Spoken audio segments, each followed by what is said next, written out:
Happy Tuesday and welcome to a beautiful day here in Indiana. Besides the fact that we are all stuck at home, but we have you covered. Another exciting edition of Inside Franklin Athletics.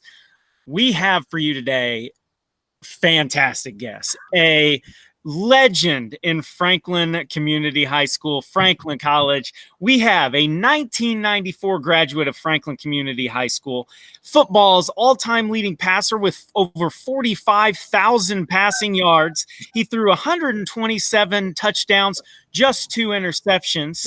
He was 5th runner-up for Mr. Football in 1994. He played basketball, 3rd point scorer of all time at Franklin Community High School, 2,300 points, 12th in field goal percentage, 2nd in rebounding with over 3,700 rebounds in his career.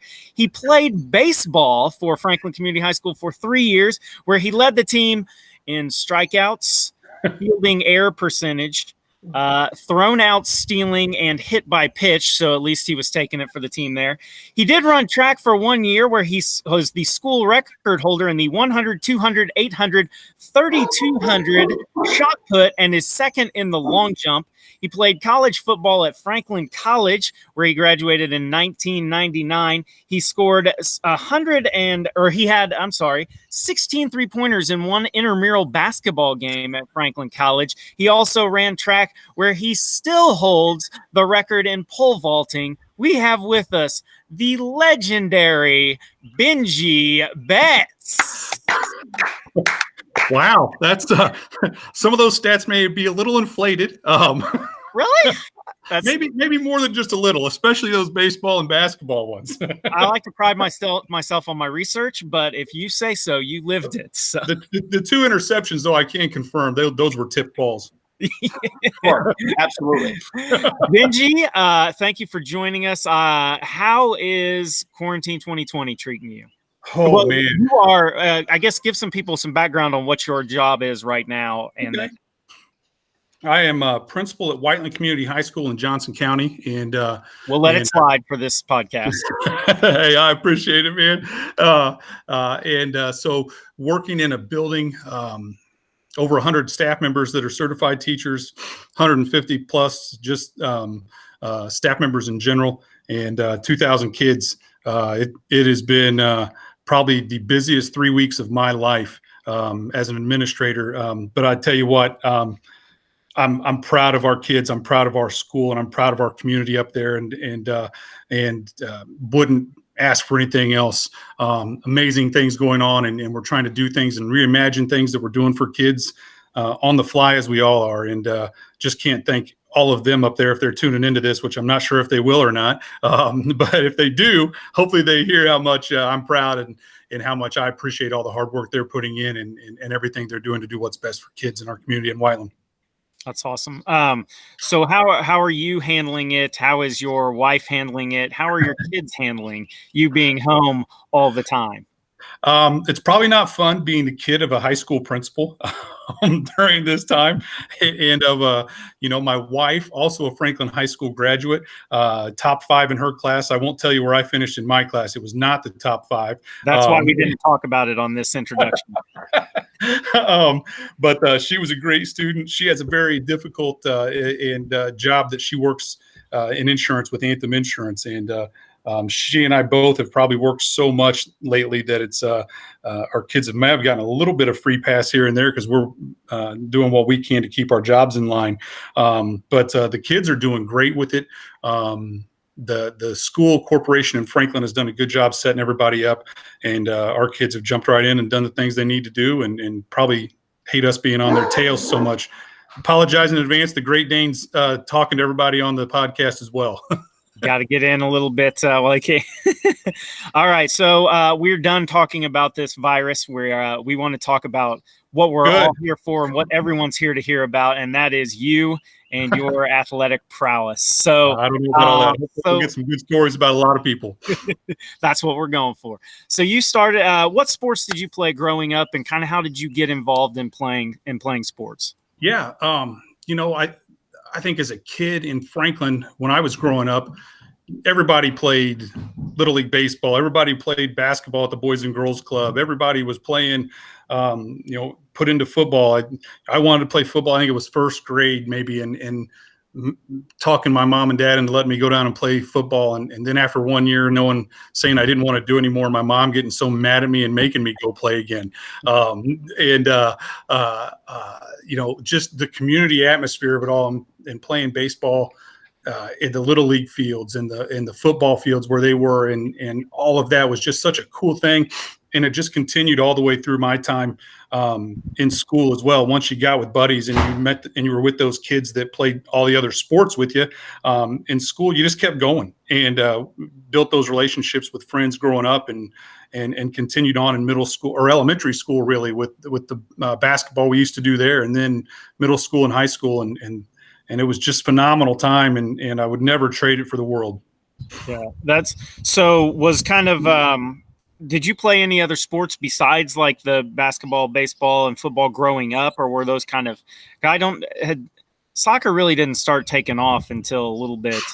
No, it didn't. No, those were the main ones. And you just kind of went from one to the next, and it was what we did back then. And even as little kids, coming through the Boys and Girls Club with those programs, you just went from kind of like baseball in the summer right into football, then right to basketball, and then a couple days, maybe a few weeks, month off in between all those, and you go back to signups again and go do it all over again.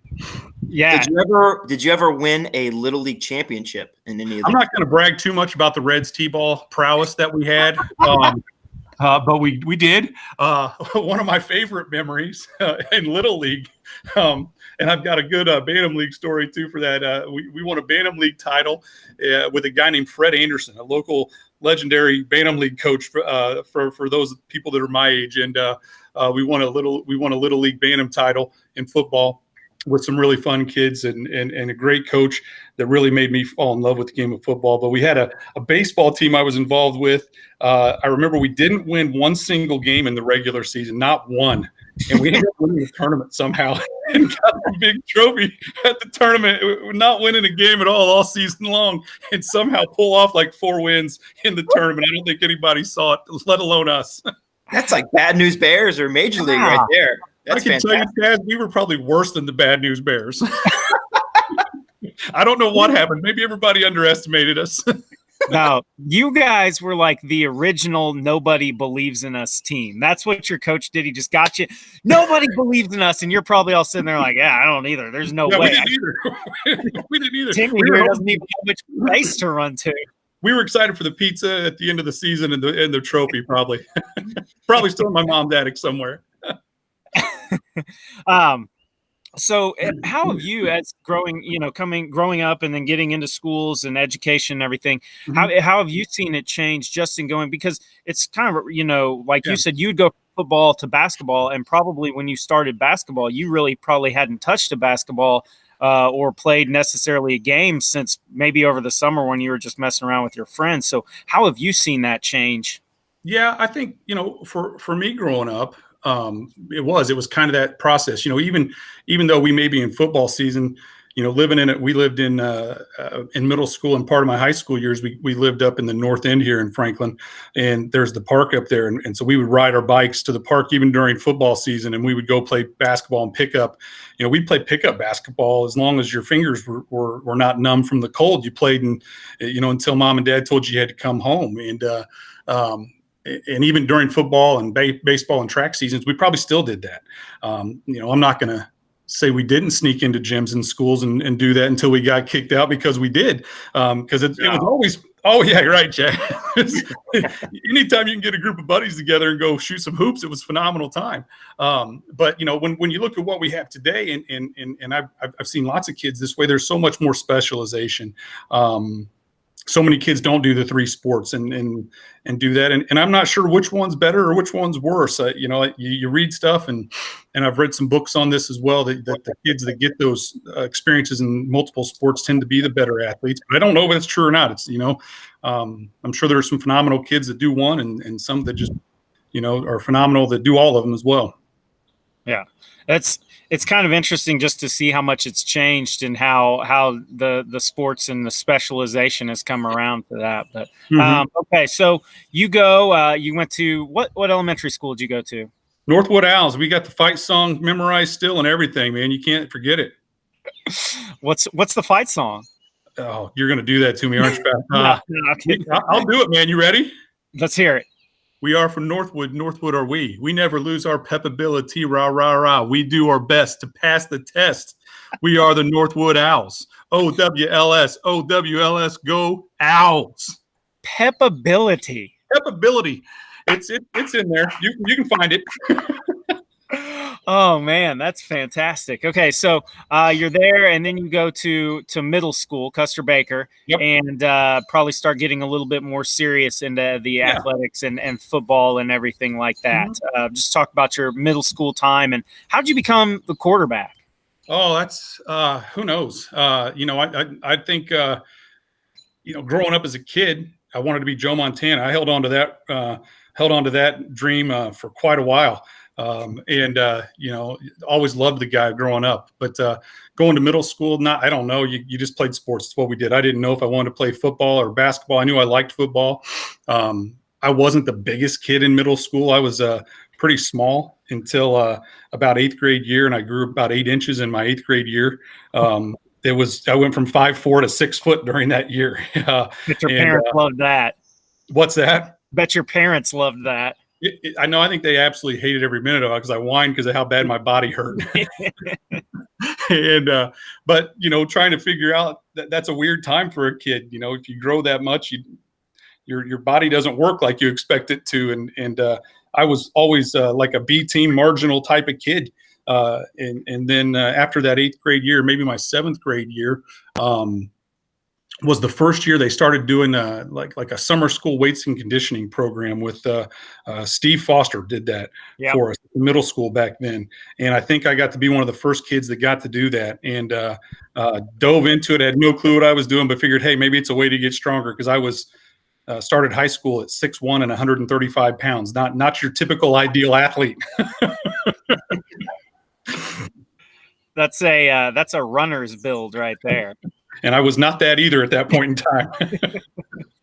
So we get to high school. You get to Franklin High School, and you start playing. Just your freshman year, how was the adjustment?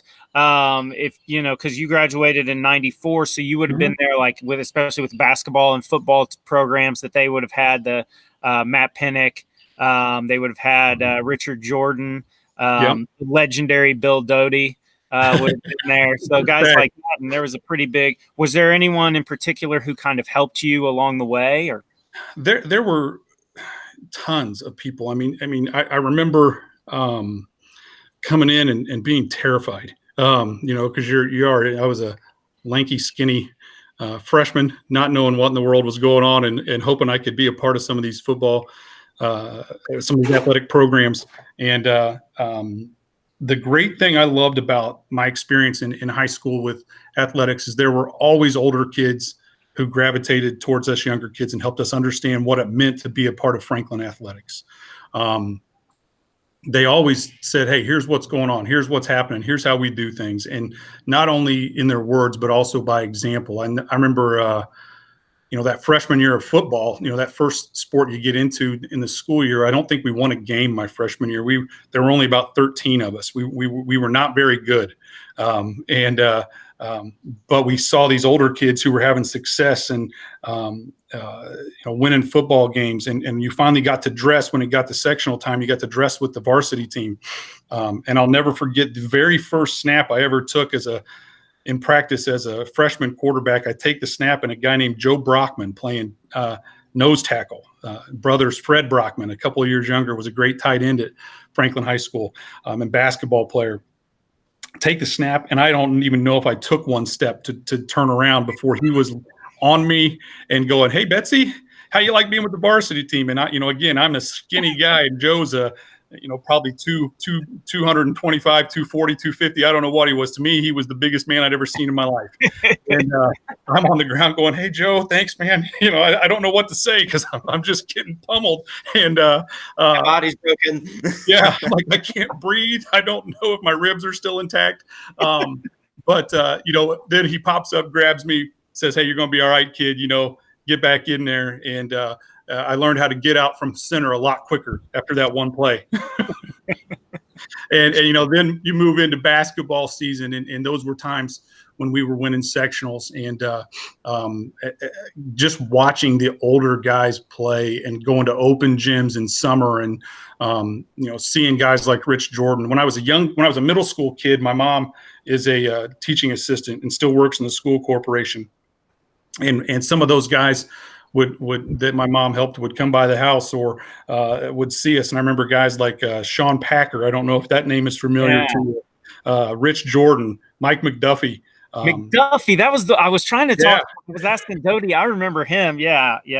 Those guys would show up to our house, and I just remember being around them, and they were just good kids that I got to go to games and see. And then you'd go to open gyms, and a lot of those older guys would still come back and play with us at open gyms. And but then just seeing guys, another guy, Brady Laurie was a guy around that time, and watching those guys play and watching them do the things they did. Jeff Phillips in basketball.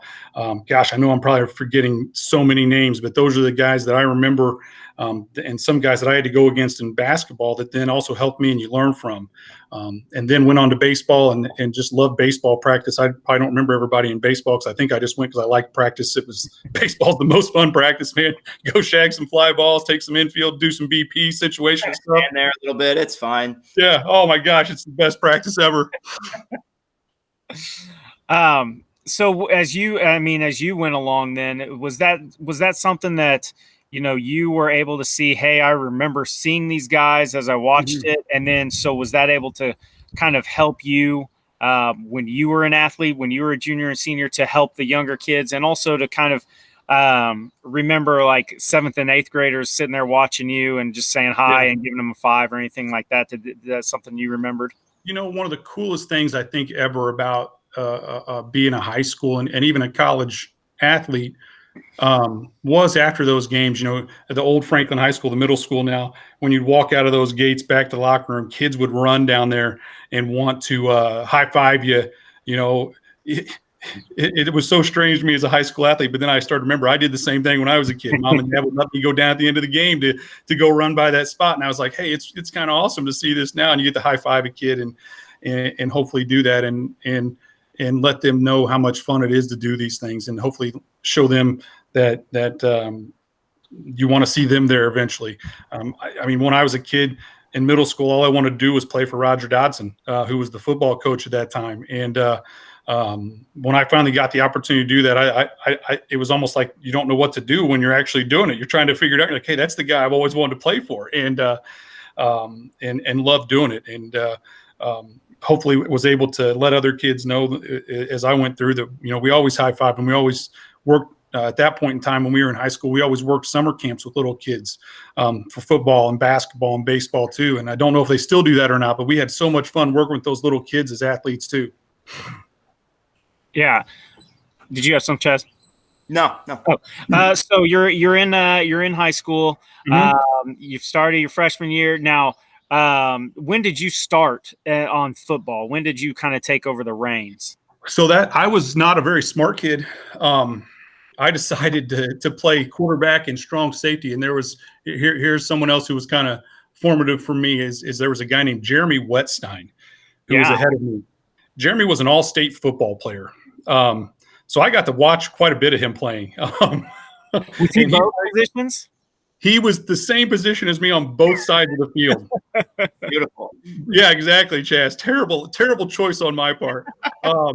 And a phenomenal athlete. I've never seen anyone be able to do with some of the things that he did.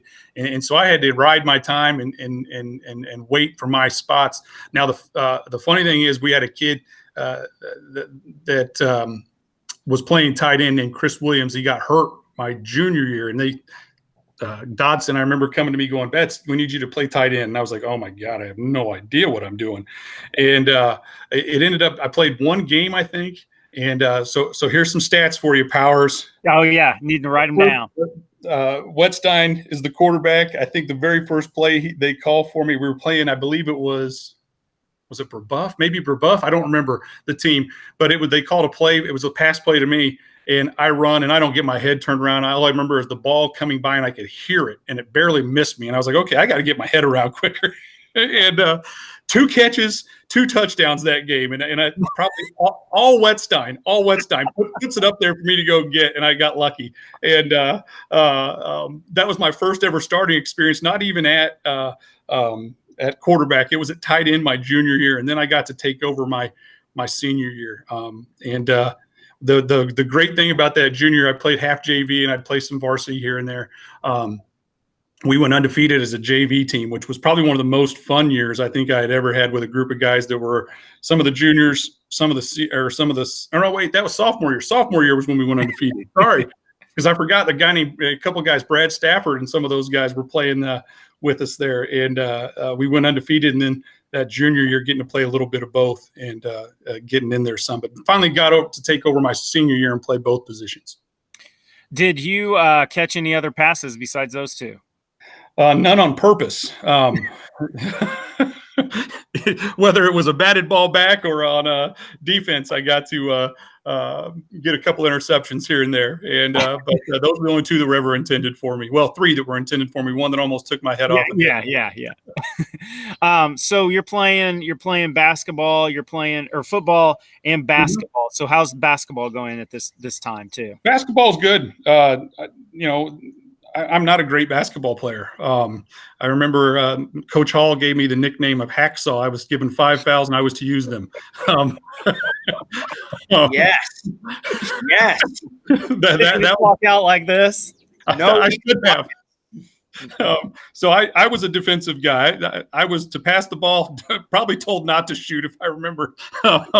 But defense and rebounds and hustle. Those were my calling cards, I hope. And there were plenty of other guys that could shoot real well. Guys like Bart Hunter and Brian McMillan and Brad Mossberg and Matt Bennett and some of those guys that played with us, and Matt Hall and Adam Yunt, those guys that were great shooters and good players. And I needed to stay out of the way.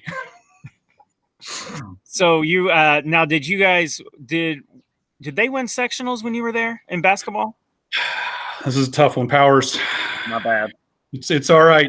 They did until I started playing. I think there was a 3-peat going on until my junior year, and then we ran into Tony Lips and Ryan Glidden and Matt Ford, those guys up at Whiteland. I think I was at one of those games. Great. We lost in overtime to that team, and it was a phenomenal game to be a part of. And then we lost to Center Grove my senior year on a last-second shot as well in sectionals. And one of those things, never got to win the high school basketball sectional title. Had some great guys we played with, and I know probably all of us still forget those things or remember those things and would like to forget them. Now, was one of those games where one of the teams held the ball for a really long time? Do you remember? That one might have been Center Grove. I don't remember that as well. I feel like I was at that. I think the Whiteland game was a high-scoring game because we ran. We fast break. We would do fast break, and we would go. And then the Center Grove game, they were a little more methodical because we had a pretty athletic team. If I remember right, 10 out of the 12 guys on the team my senior year could dunk, which was pretty awesome. Were you one of them? Yes. I was just a straight-on dunker, nothing fancy. Never got to do it in a game, but was able to be a part of the first ever slam dunk competition in Indiana and lost to Dan Dugan out of Indian Creek. Now, can you still dunk today? That's the question. I can touch the rim, but I cannot. That I don't know. In the last 20 years, they've raised the rim. It feels like. Do you remember your first dunk? Like just messing around, dunking, or anything like that? So always in practice, we had a. This will bring back some memories for some people. We had a trainer named Karen Lerman. I don't know if you remember her or not, Powers. I do not. and she had this sticky stuff that she would use to tape, like the pre-wrap stuff for our ankles when she would tape them. And we would go in and put it on our hands so we could palm the ball. And we would then go out to practice and get our hands stuck on that ball and jump up and try to dunk it. And so I'm sure it was in practice, sophomore, junior year, when you finally get that one in and you're ecstatic because you've been trying to do that forever. Okay, so you're on this basketball team. It's a good team. You guys are playing hard. You're playing well. You've got a good culture established. How important was that to you to play with all your friends and to establish that, and just to kind of carry on the tradition that was the Franklin Athletics? It was so cool, and there is probably no other experience like high school sports. Playing with your buddies that you've grown up with, and then you kind of get stuck with that group of kids that are in your same grade. Then you get to high school and you get with these guys that are a little older, these guys that are a little younger, and you build relationships with them. When you're going to practices every day with the same guys, and sweating and banging into each other, and you get frustrated with each other, but at the same time you go into the game and it's like, hey, we're here for each other, and we give everything we have. It was always the culture piece of it, I think, was always the most important. I mean, I remember them letting us listen to music before we warmed up for basketball practice, before actual practice started. I think we always put the Beastie Boys tape in. License to Ill was the one we always went with. There were guys in the stands at football games that would have music going, bring a boombox and hold it up, and the fans cheering, and the places we played at the old high school in Franklin were just the culture for the players and the community. I don't know of any other place I've ever seen like that. And it was probably one of the best things, and I think probably the most important things for what we did athletically. Yeah. So talk to us about your baseball career. That's putting it very kindly, Powers. Very, very kindly. I'm here for you, Benji. I played baseball poorly up to my junior year. And we had a legendary coach at the time at Franklin Community High School, Noel Heminger, went on to become the AD, and played up until my junior year. After the junior year, Coach Heminger always had a meeting with each player to talk to us about our future and where we went. And I hope he's okay with me telling this story. It's one of my favorite stories. He brought me in and said, Benj, what are your plans moving forward? And I was like, well, Coach, I'm going to football camp this summer, and went to Bishop Dullahan every year, and said, I'm going to go work on playing quarterback and defensive back. And he goes, well, you can't hit a curveball. And I was like, yeah, I know. Can't do it. I was Pedro Serrano. Curveball moves a lot, man. And bats for your hair. You just needed to warm up the bats. Yes, I had the hats for the bats. I should have gotten them. And he says, you're going to have to go learn to hit a curveball, or you're not going to play varsity as a senior. And I said, Coach, I'm okay with that. My dad always said, as long as I was playing sports, I didn't have to get a job. And I was doing everything I could not to get a job. And I remember Coach saying, okay, Benj, let me tell you it this way. He goes, I talked to Coach Hall. I'd love to have you run track. So I got invited by the varsity baseball coach to go run track my senior year. And I've never forgotten it. And I always give Coach Heminger a hard time when I see him. And he just laughs at me. And it was probably the best decision for he and I both. And I can never thank him enough for inviting me to go run track. Now, how did you just kind of laugh when he said that and take it? And you're like, yeah, probably right. Or, I think I just went, oh, all right, Coach. I'll go talk to Coach Hall. I think that was the end of our conversation. I think I got up and we were done. I can't blame them. Those guys that were behind me, when you think of those baseball players, you had Randy Phillips went to the show. Brian McMillan goes and plays Major League Baseball. You got all these guys that were phenomenal baseball players. I was not that guy. So he was probably trying to get those guys as many innings and much play time as he could. And I just was like, all right, I don't have to get a job. I'm going to go run track. Okay, so your senior year, let's kind of go over your senior year here a little bit. You've got football. It's the Wettstein or Stein? Wettstein. Wettstein is gone. It's your show. Yep. You're starting it. So kind of just take us through your senior year of football. Terrified to start out. Absolutely terrified. Don't want to screw it up. We've got a great tradition of winning seasons. We've got a great tradition of the guys that have shown us what to do. We've got, when you look at the people who I'm going to say as coaches, you're going to go, those are legendary names, at least in my mind, at Franklin Community High School, and you don't want to disappoint them more than anything in the world. And that even in the mid '90s football games, the community comes to it, and you run out there for that first game. Luckily for us, it was at Jennings County. We weren't at home, so I got to get the nerves out somewhere else. Just going out, it's the same thing. And with the guys you've grown up with and that you've gone through 2-a-day practices with, they're probably the most grueling things you can ever do. Knowing that you're going out there and it's a cliche, you're going to battle, but you feel that way when you're a high school kid. And it was the most terrifying and exciting thing ever. Going out there and the first game, I believe we lost to Jennings County on a close game, and really helped get the nerves out. And then we kind of went on a roll after those first couple of games and had a great season. But when you're talking about those guys you want to honor and do the right things by, it was Roger Dotson, Bob Hossman, Tim Leonard, the legendary Tim Leonard, and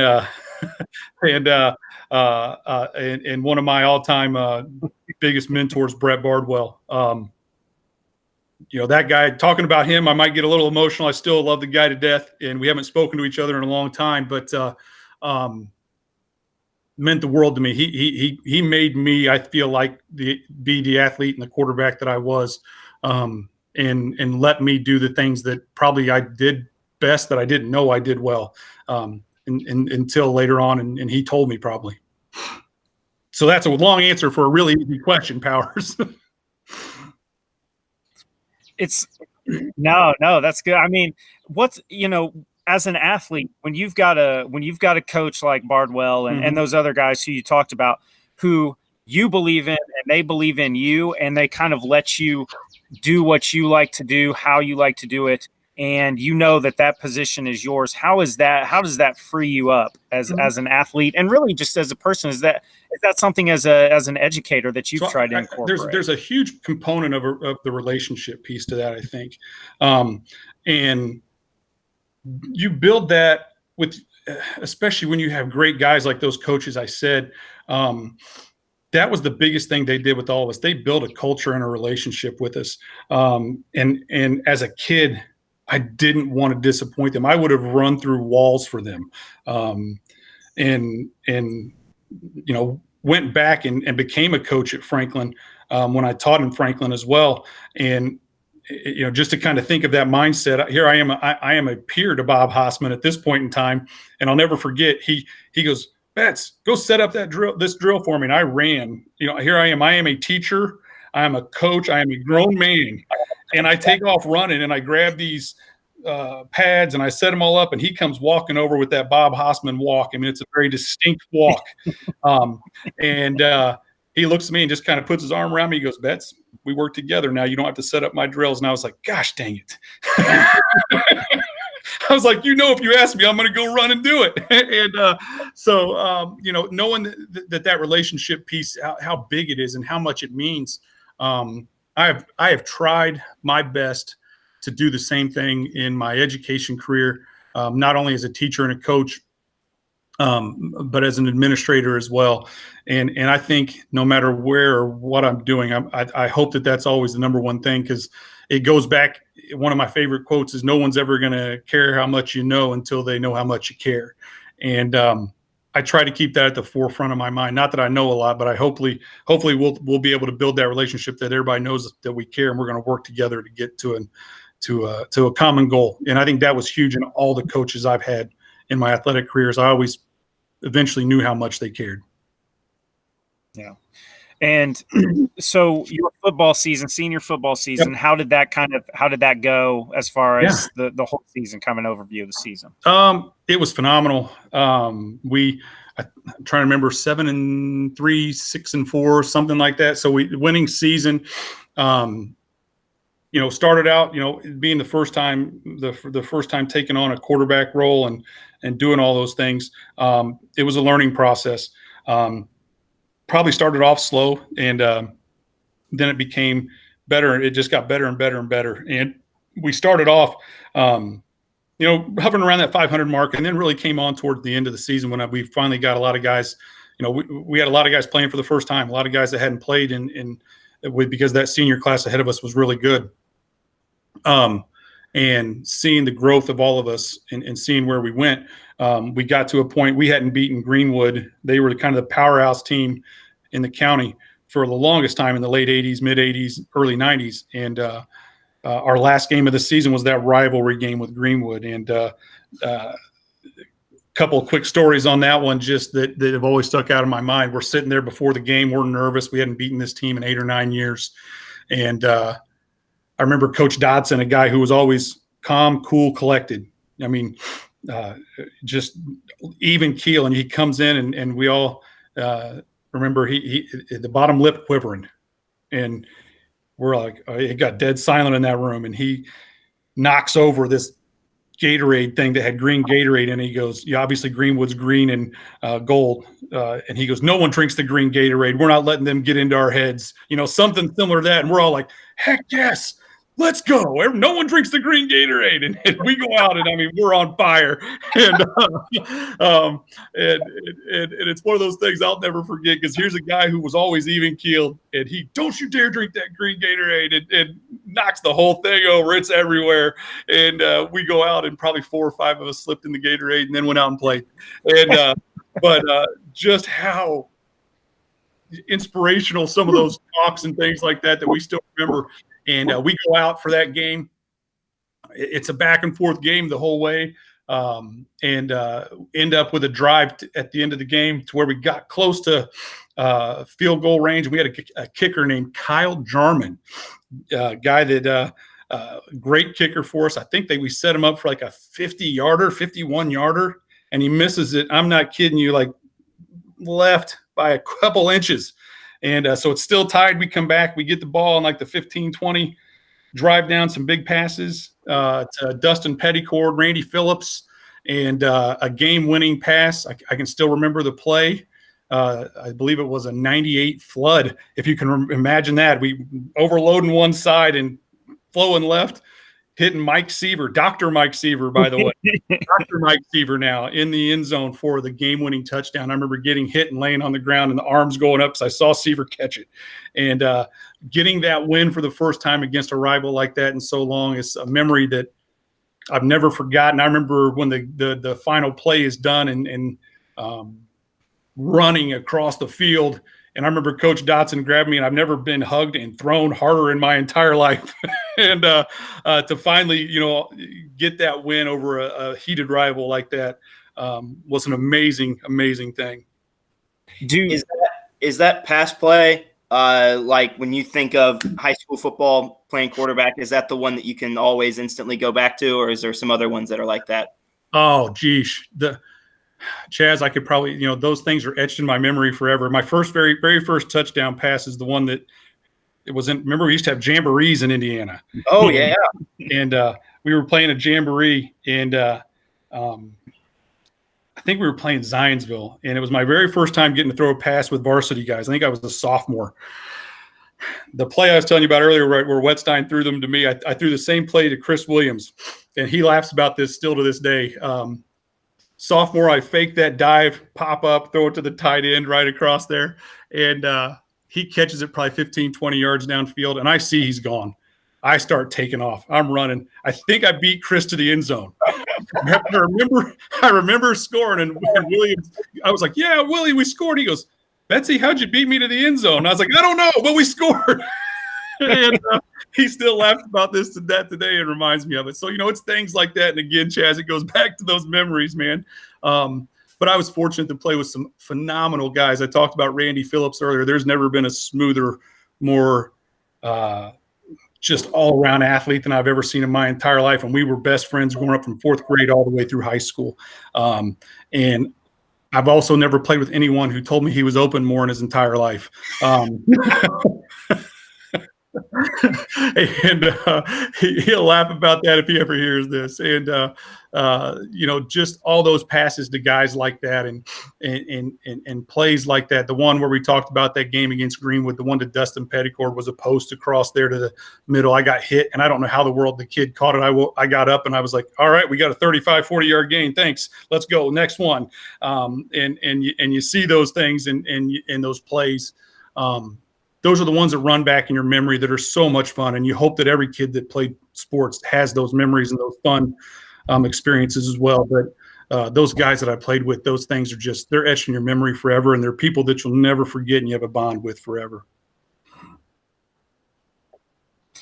Do you remember a hit you took that you were just like, that's going to be with me for a while? Or anyone that you're like, if I'd take that hit today, I don't know if I would have been able to go back. I don't know if most of those probably were in college. I remember one at Alma. They had a sand-based turf, Alma College. It was a weird turf.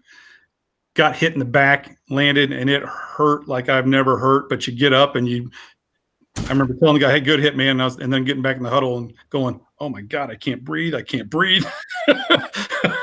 And I got to figure out how to call the next play with no breath in my body. But in high school, not quite as much. I'm trying to think. I've seen guys get hit like that, but in high school, not as bad. College, there was a game in college I got in and remember taking a hit on the sidelines in the old Hoosier Dome. And Mom and Dad were at the game, and apparently we went on to score a touchdown. I might have even thrown a touchdown pass. To this day, I still don't remember that series. Mom and Dad after the game were like, "We saw you on the big screen. You guys got to, that was a great pass," or whatever it was. And I was like, I guess it happened. Yeah. And so with everything we know today, I think back on those things and it makes you worry a little bit, but it was a different day and time. And,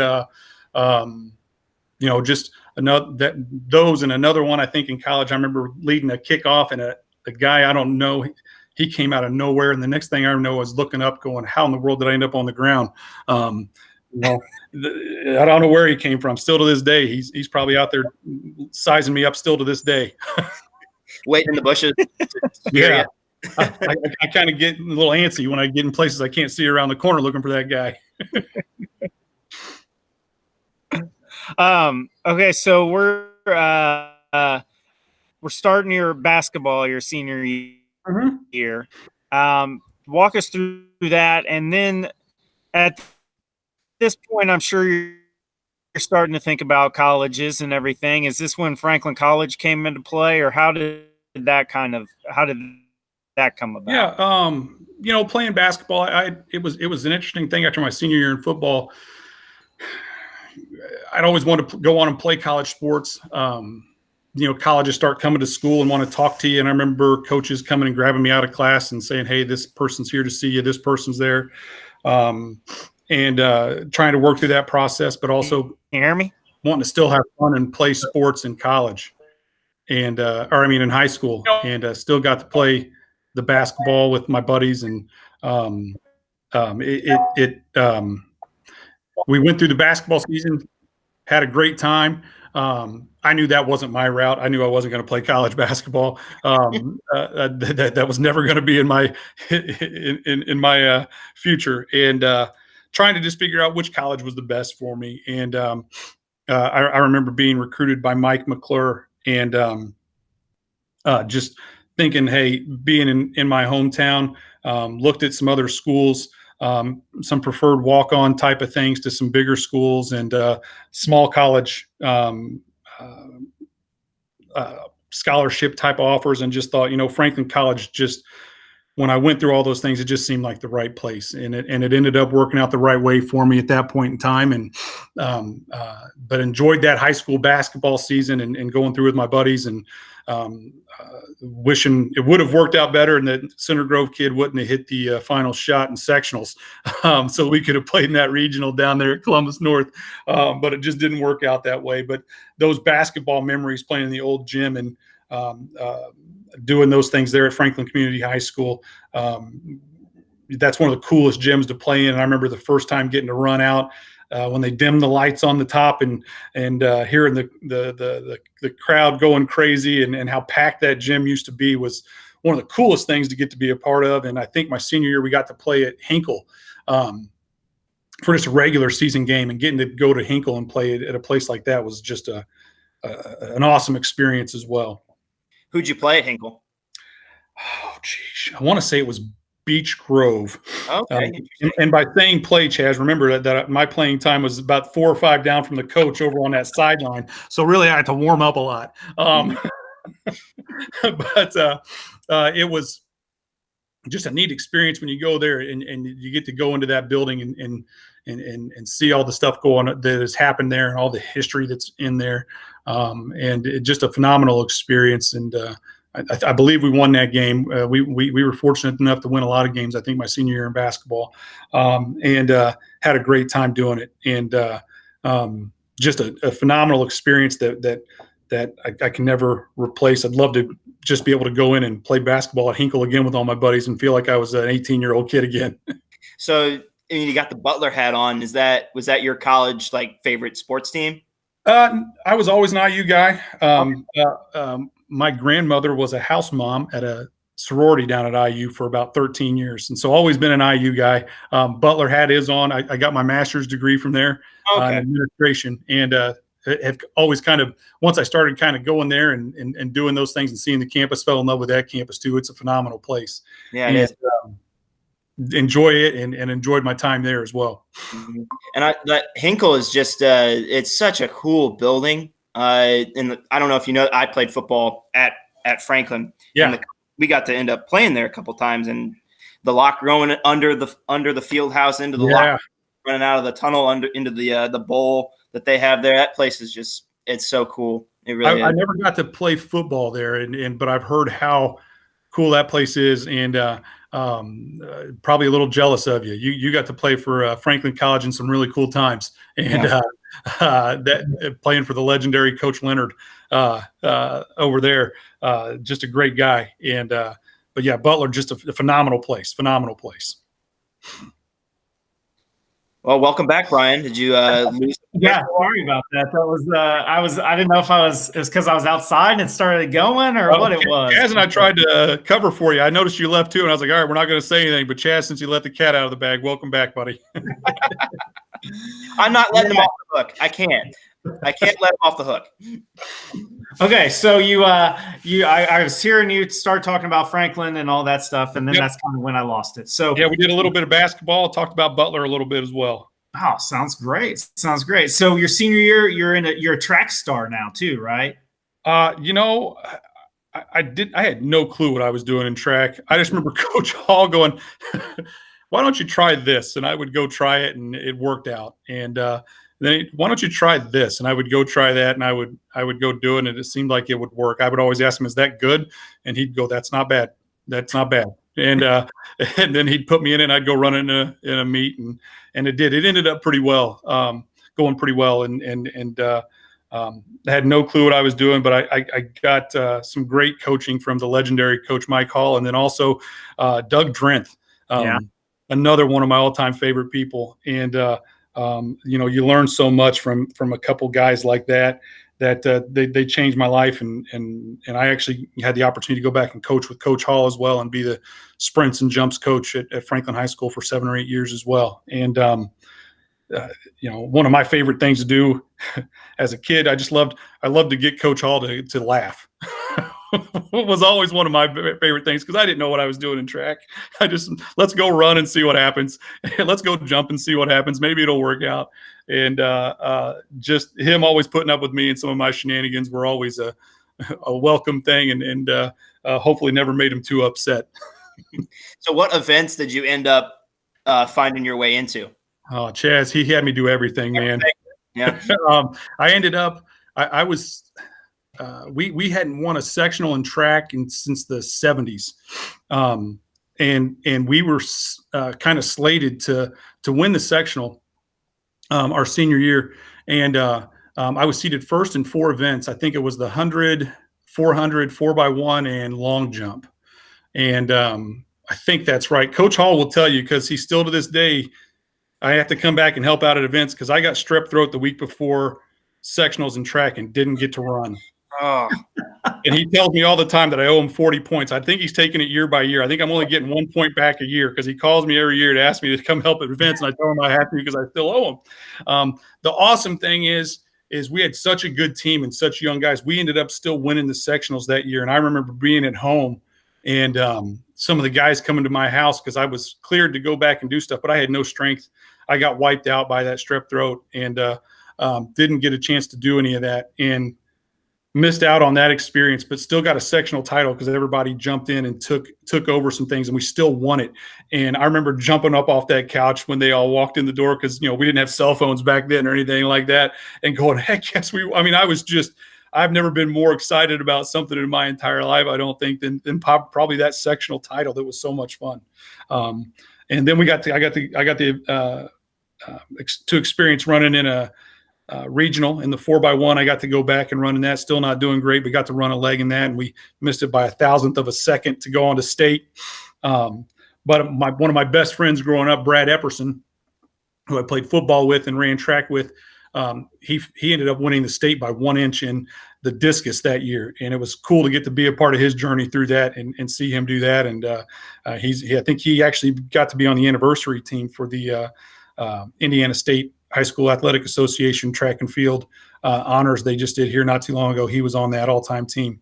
Beat a guy named Aaron Gibson, if that name rings a bell, a big guy that was NFL football lineman and played at Wisconsin as well. And he beat him by 1 inch. And I think Brad has a picture somewhere of him standing on the winner's podium and Aaron on the one below, but Aaron is still taller than Brad. Brad's only 6'1", and Aaron's like 6'9", 6'10". He's a monster.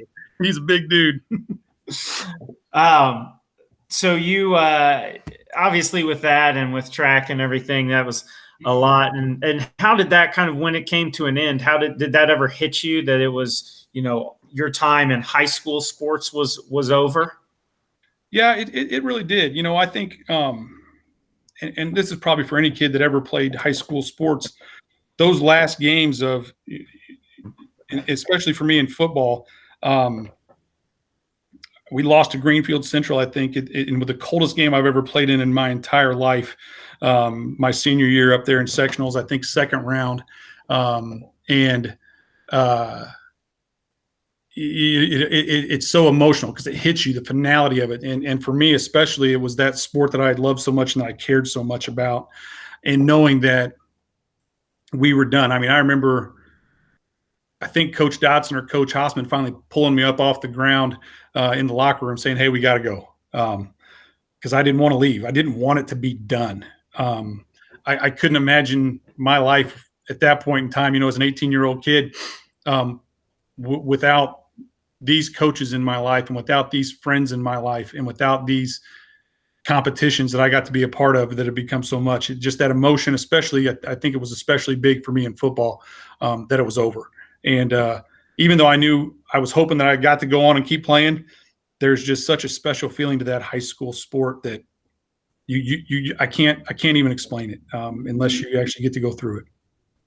So, that's done, and you move on to Franklin College. Just kind of walk us through your Franklin College career and some of the things that were there, and also what was it like throwing to the legendary Jim Larkin? Jim Larkin, fastest man I think one of the fastest I've ever seen. But if I could put Jim Larkin and Bart Hunter and Rich Jordan in a race, I would love to see how that worked out. Bart, one of my best friends ever growing up, and I always watched him run, and then seeing a guy like Jim Larkin in college, that guy, man, flat out fly. I always thought I was actually kind of halfway fast, and then I saw this guy, and I was like, oh man, that's a whole other thing right there. So I got to college. My college career probably didn't go as I wanted it to. There were 9 or 10 quarterbacks that came in as freshmen. I got to be the backup to a guy named Scott Sherry, who was the head baseball coach for us at Whiteland Community High School now. A great guy, great quarterback, great coach for us. He is a phenomenal coach. But just the competitiveness that I noticed going even to what, in my mind, I thought Division III, it's a little less than Division II, Division I. When you're a kid, you don't know. You get to Division III and you're going, man, these guys are all really good. They were all probably the best players on their team in high school. Just the level of competition and the speed that picks up that you're not really ready for, and learning how to catch up to that. I ended up in college. I think I got in a few games my freshman year, started a couple as a sophomore at quarterback. And I think we won both of those. I know I came in at Milliken. I remember this. Scott got hurt. I think I had resigned myself to clipboard and hat duty for most of the year. And I remember him getting hurt. And I think I went in second quarter, proceeded to throw 3 picks, give up a 20-point lead, and just really going, all right, yep. And so I have to apologize to Scott. I think that L went on his loss as a starter at the start of the game. And that one should be on my record. But the next 2 games, I think we played, who was it? Maybe Kalamazoo up there. A struggle. I remember still not figuring out the speed and just being confused because I wasn't used to it, and things happening so fast. And then we played Alma back at home, and we ended up winning the game at Kalamazoo. It was a struggle. It was like a 16-12 game or a 14-12, just slugfest. The offense did not matter. What's that? Defensive grind, attrition game. Yeah, the defensive guys were probably looking at me like, can you please get a first down so we don't have to keep going back out there? And I couldn't. And then that next game at Alma at home, I remember it was like all of a sudden this light bulb went off and everything slowed down, and I could see the openings, and you could see everybody getting open when they were supposed to in the breaks and being able to time the passes. I remember we were down, I think 24-21, and we went to the no huddle and ended up coming back and throwing a late touchdown and then winning that game. And it was the time when it finally clicked. But for me, the terrible thing was Scott got better, and I got relegated back to that hat and clipboard and ended up playing some defense. I think I went back and Coach Mike Zolnarek, who was our defensive coordinator at that time. I remember him coming to me, asking me to play defense, and I ended up playing cornerback and some strong safety. And then kind of going through the same thing my junior year. Scott, as a senior, kept the quarterback job. By the way, I'm not good at picking places where there's not a good guy. Scott finished his senior year, and I think I played some defense that time. And then my senior year played a couple games at quarterback, and coaches decided it was time for me to do something else. I think they wanted to get some younger guys ready, and I ended up finishing my career there at corner and safety, and played some I think I played slot. I ended up playing both ways a little bit, returning kicks. My last game that I ever played in college, I remember playing defense, and I think I learned dime and nickel on the defensive side, and played corner, strong safety, and they had me play defensive end against Hanover. I remember that, and I'm going, that dude across from me is 6'6" and a monster. How am I going to get around that guy? Listen, anything to beat Hanover. Anything. And you know what?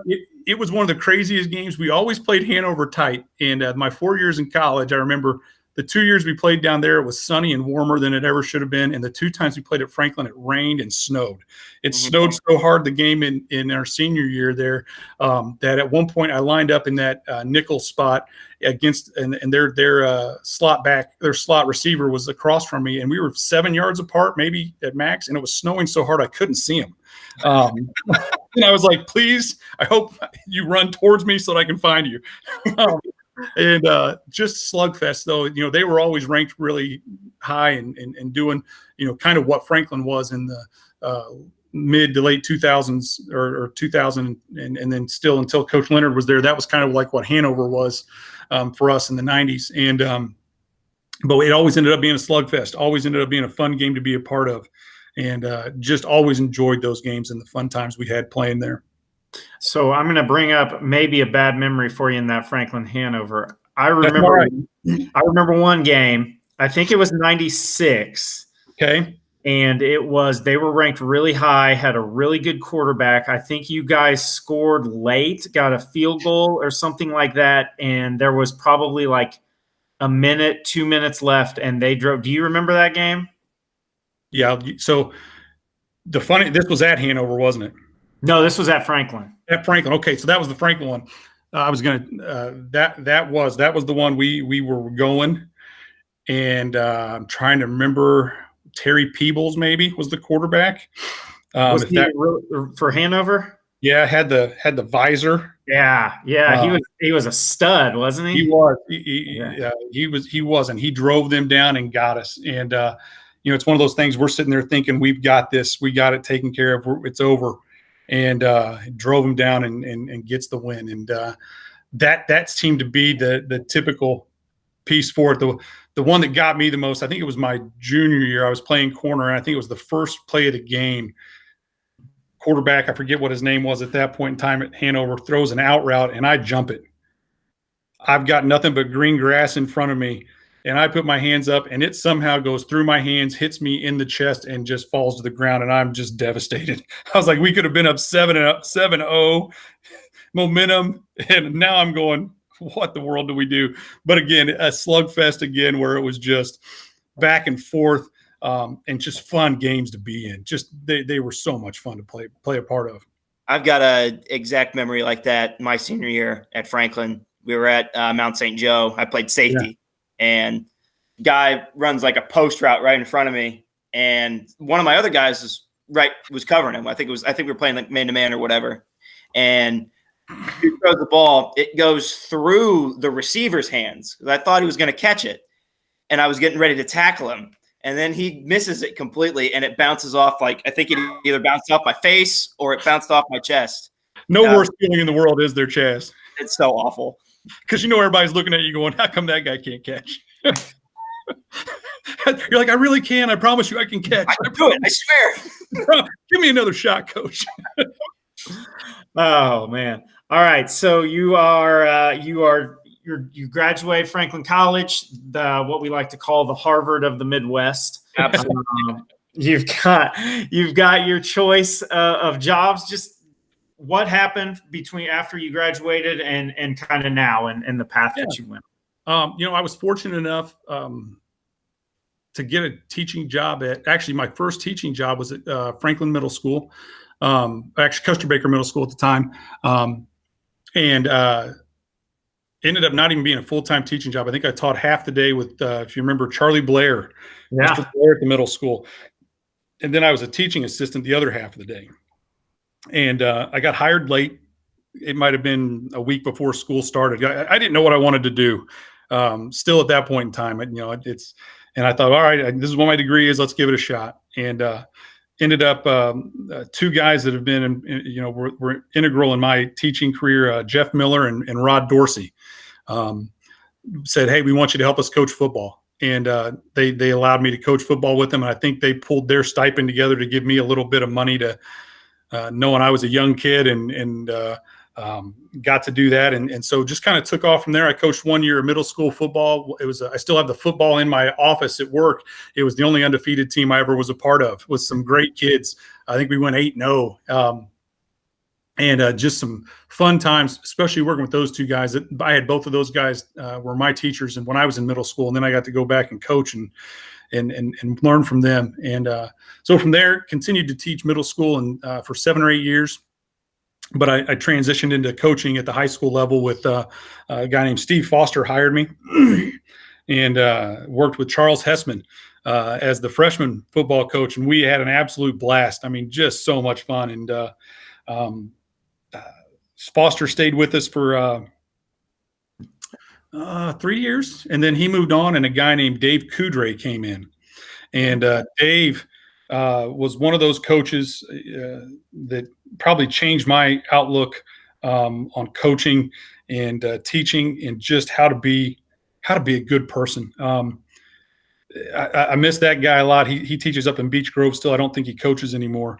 But worked with him for 3 years, and I've never met a more positive, energetic person. And he just proved to me that you can be that positive person in kids' lives and other colleagues' lives at all times, by choosing how you're going to act and your reactions to things. You can wake up every day and be the positive person you can be, and make sure everybody else knows that, or you can go the other route. And he always chose to be the positive person. And I remember kids always coming to me going, "Is this guy for real? Is he always this? Is he always this excited? Is he always this positive?" And I was like, "I've known the guy for a while now, and this is him, man. This is him at all times." And whenever I hear from him, it's always the same. And so I appreciated that and learning that from him, and was fortunate to have him come through my teaching and coaching career in my life. Decided at one point in time when I had to go back and get my license renewal to get my admin degree, didn't know what I wanted to do. I thought I was going to be like a 70-year-old coach with a grovelly voice and a limp when I retired, and when I started going back to get my admin license, some people came into my life during that and noticed things, I guess, that maybe I didn't, and said this might be a good route for me to go to. And then I started the admin career after that, and kind of bounced around a little bit within the county and enjoyed my time and learned so much from some great people, and wouldn't change it for the world. Wouldn't change it for the world. So again, another long answer for an easy question, Powers. No, it's perfect. It's perfect. So real quick, we got a couple more questions. I know you got to get out here. You got that call at 2:30. You're all right. I'm having more fun doing this. You got a call with the governor, right? You're a big time. No call. I'm just watching. So this year, obviously, the Franklin Whiteland game was very similar to your experience that you talked about with Whiteland or with Greenwood. Did you? One, did that bring back memories to you? And two, was there any part of you, and you can say no because you're the Whiteland principal, was there any part of you that felt good for those Franklin kids and we're like, I know how they feel? And I'm sure as an educator, but it's twofold. You're an educator, you know what they're feeling, and that is kind of your home school where you grew up. Yep. I'm always pulling for Franklin, usually except when they're playing Whiteland. But it's because the kids I'm with every single day at Whiteland, that game, being at it, the snarky texts from friends of mine who are parents of Franklin kids, I kept getting, "Hey, how you like that?" And I'd be like, "I know it's hard after 22 in a row." But the fun thing about that is I would agree with you wholeheartedly, Powers. Part of me, the biggest reason I really liked that happened was because it got Franklin closer to their first winning season in a long, long time. Mm-hmm. I was tired of hearing my brother saying he had the last winning season as a Franklin High School quarterback. I believe it was 96 or 97. Yeah. Year I was born, by the way. Yes, Chaz, how about that? Right. But it's even, I'm glad you were born then, and I'm getting to speak to you now. But imagine having a brother who had the last winning season, and that's all he kept talking about. Oh, man. For me, that was the coolest thing because, even being a coach there, and I think we had a 500 season one time under Dave Coudray when I worked with him. I think we went 5-5 and knew we were so close to turning some things around. So to see that, it was a neat thing. I enjoy watching Franklin play and seeing them. It's on a Friday night when we're at our games at Whiteland. And even when I was an administrator at Center Grove too for a while, you're always checking those scores. You want to know how your home team's doing and seeing that stuff. And so to see them get over that hump and to beat Whiteland, it brings back some of those memories, like you would say for us at that Greenwood game.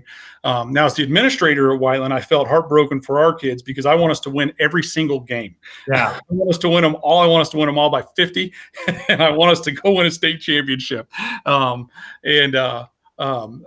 it's heartbreaking for our kids. And we've built this really neat rivalry between Whiteland and Franklin that's a lot of fun for the boot.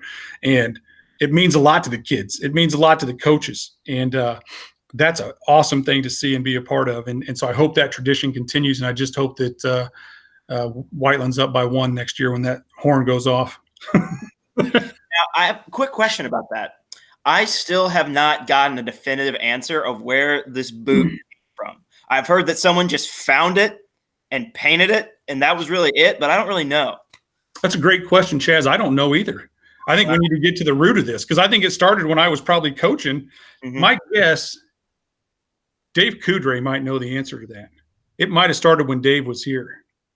So this is going to turn into an investigative podcast. The next, I think it's going to have to. And we just interview like 25 different people in like 1 minute clips and say, where did the boot come from? Where did the boot come from? And we going to be like, is it This American Life, that podcast? And we're going to get into some investigative stuff. I'm trying to think. Tracking the boot. The story, yeah, I think we need to find out because I don't know. I'm trying to remember if we even had that boot when we started it or if we just said it was the boot award. I don't remember. Scrap everything you've got. This is number 1. I got to text Coudray here soon. I'll find out for you. Governor Holcomb, yeah, I'm not going to be on. No, we got something more important. We got to figure out where the boot came from in Johnson County. Where the boot came from. All right, Benji. So I got one more question for you. Sure. Yes. We do something on here. They'll leave a question. So the last person on here was Coach Hall. And so he said he wants to know your favorite Coach Hall story.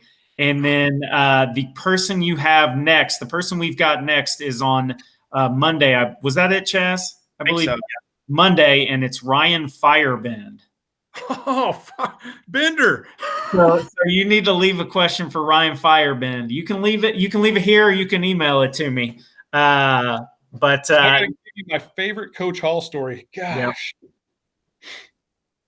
You already told us a good one with him making you work all these track meets. Oh, so my one that he probably would. I don't even know if he'd remember this. There was a Coach Hall. We all, when you're a high school boy, you want to, it's hot outside. You don't want to run track with a shirt on, and so Coach would always say you have to have a shirt on. And he may not remember this. I was not the best at getting out in time for warm up. Which was typically a mile. Being a sprinter, I don't want to run anything over a lap ever. No. It's torture. And so I had a little bit of tendonitis in my knee, and I'm sitting in there one day having to put ice or warm it up, whatever it is. And I'm sitting there going, Coach said we always have to wear a shirt. All right. So a friend of mine, Ben Yaden, he and I are in there, and I go, let's get some scissors. So we take our shirts, we keep the neck band, and we keep the bottom band, and there is probably a sliver of shirt holding it together on the front and the back, maybe a 1/4 inch wide. And now, knowing that Coach is going to get mad at us, we both tucked extra shirts into our shorts so that we ran out there and went right up to him and said, Coach, do we need to do warm up? And he just looks at us, shaking his head. I mean, it might have been the smallest sliver of a T-shirt you've ever seen. I was like, Coach, we're good, right? And I think he just pointed and was like, go get a shirt on. And that's when we both pulled. Coach, we knew we had him. We didn't want to disappoint him, but we wanted to try. Again, like I said, we always want to try and get a good laugh or smile out of Coach. Did you do the warm-up? The funny thing is, if I remember correctly, Yaden used to always get mad because I think Yaden had to do it, but I think Coach told me to go work on long jump.